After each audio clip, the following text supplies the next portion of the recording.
I'm here with Craig Pasa Jardula. We're looking at Hollywood. It's right here. We're right here in the middle of the action. Now, a lot of people lost interest in this town because they realize that entertainment has been a distraction, but it's worse than a distraction with all the DEI stuff and all the checking boxes and the destruction of really good content, AI, all that stuff. It just made it really just everything's been going downhill. But I think the reason we cover stories here is because at the end of the day, we realize that Hollywood is just another tool for the establishment to feed us information that is about manufacturing consent for war, for the war machine. That's what it's about. It's always been that way. So we look for ways that they do that. And here we are. Do you say the CIA is involved with the scripts there to promote wars abroad and using actors like Ben Stiller? And are you saying that, you insider? I mean, you're crushing my world. Wait, Sylvester Stallone making me root for the Mujahideen had nothing to do with the CIA writing that shit. And here comes the rebels. Then Obama used it. The moderate rebels. Oh, my Lord. It's total coincidence. And when we see movies mirror life, they love to tell us they're all coincidences. Like the new Top Gun. You guys remember that? We covered that one a few weeks back. I wish I would have saw that. It happened to exactly be the plot of Trump bombing Iran and with the precise, just American style, just precision attack, which was beautiful. It was the best attack ever. And you could literally have watched it in the Top Gun 2 movie. A lot of people think that's a coincidence. No, the movie was made to get us on board for the attack. That's how it works, guys. So, yeah. And it's funny because Trump did brag about the pilots. Yeah. He bragged about the pilots. It might as well have been Tom Cruise. It might as well have been in Top Gun, did they bomb Iran? Was it a fictional country? No, they don't tell you the country, but they make it so it could be whatever it needs to be. So they don't tell you the country. Yeah. So it could be whatever it needs to be. They can just play it in, fit it into anything. Yep. That's how it goes. Wow. So we got one today, and this goes more into the wokeness of Hollywood, because wokeness is not just about DEI. It's not just about sensitivity. You walking on eggshells. You're going to piss off the wrong people. You can't tell that story. It's more than that. It's actually it's still about pushing the CIA war machine, U.S. Israel dominance in the world. Here's what happened. Okay, so the woke left is getting pretty crazy angry right now. They're livid right now because Sydney Sweeney just did an ad for American Eagle, and the jeans ad is causing people to get angry. What are they angry about? Well, let's let ABC tell us what the problem is. Here we go. Time to check the pulse. We begin with the backlash over a new ad campaign featuring actress Sydney Sweeney. Yeah, the ads are for American Eagle, and the tagline is, Sydney Sweeney has great genes. Now, in one ad, the blonde-haired, blue-eyed actress talks about genes as in DNA being passed down from her parents. The play on words is being compared to Nazi propaganda with racial undertones. The pun, good genes, activates troubling historical associations for this country. The American eugenics movement in its prime between 1900 and 1940 weaponized the idea of good genes just to justify white supremacism. Despite that backlash, American Eagle stock has been soaring. Despite all that, they actually made some money off the campaign, but we're not here to talk about American Eagle's bottom line. What we are going to do is show you that every news outlet here in LA, in all the publications, all the trade magazines, all got aligned with the Nazi problem in the ad, which is insane. We're going to talk about it in a second, but this is one of just an example. Well, Daily Beast covered it as well. So here's Sydney Sweeney. Her great genes ad is slammed as Daily Beast. Yeah, Nazi propaganda. But Daily Beast is taking this from all the other outlets. So you guys can go Google this right now. You're going to see Sydney Sweeney Nazi in the same sentence. It's pretty remarkable. We're going to talk about why this is actually happening. But let's look further at this. So Euphoria star Sydney Sweeney, she's under fire for starring in American Eagle ad about great genes that social media users are calling Nazi propaganda. The ad's tagline, Sydney Sweeney has great genes, is a play phrase on great genes. Genes being, starting with G versus J, sparked outrage online as the blonde-haired, blue-eyed actress tells viewers in one commercial that genes are passed down from parents to offspring, often determining traits like hair color, personality, and even eye color. My genes are blue. And that's one of the voiceovers of one of the ads.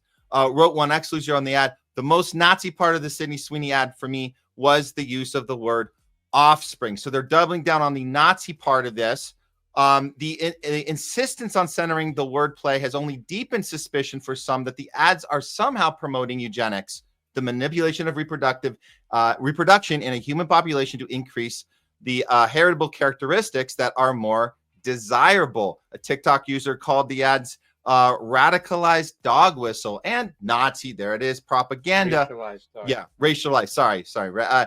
Another said the ads echo pseudo-scientific language of racial superiority. All throughout history, those traits have been weaponized to uphold a racial hierarchy. Yeah. And if you want an example where it's not just coming from the publications, it's not just coming from the news outlets. These are the type of people posting about this that seem very emotionally affected, like this person. Before you put her up, I bet you audience that, and I haven't seen her yet, I bet you it's going to be a very mentally unstable person. You would have bet correctly. Surprised that a company whose name is literally American Eagle is making fascist propaganda like this? Probably not, but it's still really shocking. Like, a blonde-haired, blue-eyed white woman is talking about her good genes. Like, that is Nazi propaganda. Is it Nazi propaganda, Matt? No, absolutely not. And like, this is not, and this is why this story is important, because these aren't just independently Daily Beast or Variety or, Hollywood Reporter or this girl we just showed you and all the other, woke lefties who were, vote blue no matter who. They went insane when Kamala, lost, and they had to call suicide hotlines. We know the person. They didn't just independently come up with this on their own at the same time. They were given this top-down verbiage. It was implanted into their head. And this is how I know that it was, Craig, because if you had an honest discussion about this, you wouldn't be mentioning words like eugenics or Nazi. You'd be talking about the other stuff, like a white girl versus a brown girl, the stuff that generally people like to talk about in an age where you want equal representation. You wouldn't be using those words. Those words were fed to people. You can have an honest discussion about have we come far since, white blonde women versus, a diversity of casting and different roles in Hollywood. You could have that discussion. If that's all we were seeing right now, this probably wouldn't be worth the story. I wouldn't even be wasting time covering it if that's what we were seeing. But what we are seeing, Craig, is the use of Nazi and eugenics. And I'm going to pass it to you and I'll give my thoughts. But why do you think those particular words are being used here right now, all at the same time? Because it really wasn't a racialized whistle to get those people with their ears pinned up, which they were accusing or projecting that, this is a dog whistle, a racial dog whistle. This is, what I'm saying, like that, signaling without saying what's needed to be said. However, it was the actual flip point. It's a woke whistle, right? It's about the leftist culture war base, rallying up their troops, keeping them in line, getting them ready to fight against Trump, using these situations. It reminds me a lot of Ted Lieu going after Candace Owens in court in a hearing, congressional hearing. And what Ted Lieu did was he said that Candace used certain words or certain language that paralleled what the Nazis would say. It didn't mean that she was quoting the Nazis or believing in their ideology. It was a cheap trick. Candace was really mad. She fired back at Ted Lieu. But it really, to tell you the truth, it made you think and said, all right, this is how unintelligent people are. The tribal mentality, right? The mob mentality in which you can rally up these people, where that unfortunate mentally ill woman just made a point in saying that this is Nazi propaganda. It's not. This is a woke whistle. And they have once again, they go back to using Nazi, but that's what the right does too as well. Remember Saddam Hussein? They justified going into Iraq because he was a modern day Hitler. So it's both parties doing this. Obviously, the left does it a little bit more than the right. We haven't seen it in a while, but they made a good comeback. But it's interesting to why they chose this particular jeans commercial and this woman to use that to strike back. But this is nothing but rallying up the base and seeing who your troops are, looking at the low-hanging fruit and see who's still in line to get after the whole anti-Trump movement when the Democrats try to take back office in 28, depending on how the script is written. I think the CIA is watching this more than anything. Yeah, and I'll just add to this. I I think we need to look at this a little differently than just the woke left. They want us to think this is coming from the woke left to keep the tribal politics, the tribal slingshotting back and forth. That's what this is as far as the battlefield goes, but it's not, that's not the source of this. The source of this is actually right-wing Hollywood. Ooh, has anyone ever heard those two words said in the same sentence before? Right-wing Hollywood. That's back to the right-wing policies of CIA and Israel and U.S. Dominance on the planet. And part of that dominance is promoting anti-Semitism. That's what this is about. So the messaging is, let's take an opportunity that maybe naturally on its own would have had a discussion about, hey, are women equally being represented? Blah, blah, blah. We could have that discussion. Again, we wouldn't be covering the story if that's all we were hearing. You could talk about that. Oh, the blonde, what is a good gene with blonde versus a brown skinned girl? Like, there's a lot of stuff there. Yeah.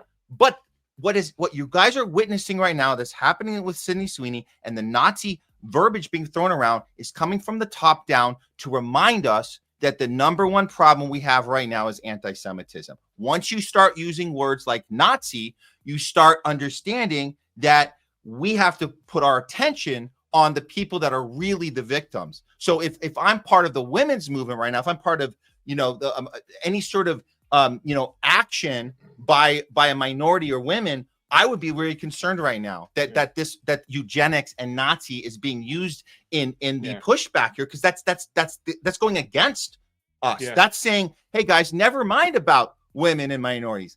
We're talking about the Jews are the ones we need to protect. That's what this is about, and it's coming directly from Hollywood, which we know who calls the shots here. Yeah, and they just got reparations, I believe, too, as well. Jewish people did. I saw something in an article. The thing that's also mind-boggling too, as well, is you have this lady in the beginning talking about eugenics, and yet that whole tribe will gladly walk us in to a fourth industrial great reset. Take your COVID shot, do it for public health, get on your QR code. They'll walk you right into that mentality, but yet they're using this and they weaponize it to say that these are the people where this kind of language is coming from and which he is promoting. That's the crazy part about this whole thing. I mean, it's so upside down. But the sad part was the last video where people repeat this shit and just run with it. Yeah. And that's a great point you make. I wouldn't have seen that about, I mean, that's great. Well, that's what it is. And that woman you watch, the mentally disturbed woman, she thinks it's her idea, Craig. This is the part you guys have to understand. She thinks that she thought of that idea. Yeah. She didn't. I assure you. Yeah. This was language given to her.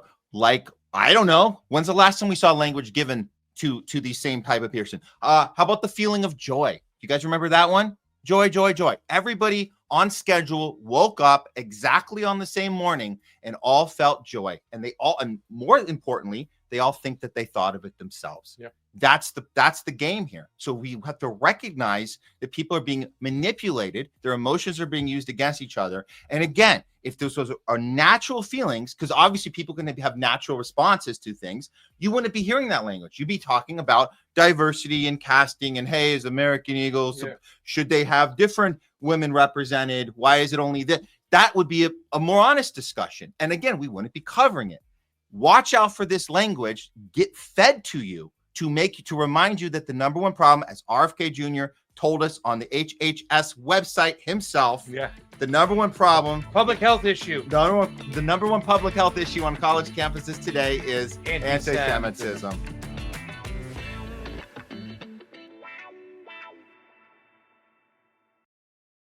Okay, let me take a moment to introduce you to our good friends over at World Harvest Food Bank right here in LA. World Harvest has been serving families across Los Angeles for 18 years now, and they started with this simple idea. Everyone deserves access to healthy, affordable food no matter what they're going through. With their Cart with a Heart program, families can walk away with a full cart of groceries, fresh produce, dairy, meat, and pantry supplies for just a $50 contribution. That's for the entire cart. That same cart will cost over $300 at a typical grocery store. At World Harvest, everyone is welcome. They don't ask for income verification, ID, or any paperwork. No. Basically, their doors are open to anyone who's doing their best, but just needs a little extra push to get by. If you're an Angelino like me, you know the times have been tough here. First with all the union strikes, the LA fires, and now the ICE raids going on. It seems like we're living in a constant state of uncertainty. And that's why it's so important to support local charities like World Harvest, because they aren't just helping the community. They're an essential function in its very survival. World Harvest is located at Venice and Arlington. And right now, you can use our special discount code THL20 for 20% off your contribution amount at checkout. And if you're not in the LA area, you can still help out with a $50 donation, which will provide a full cart of food for a family by going to worldharvestfoodbank.org or scan the QR code for more info. Or you can just spread the word. Follow them online. Let people know they're here for them, because at the end of the day, it's about providing choice, access, and relief without barriers. World Harvest Food Bank. End hunger now.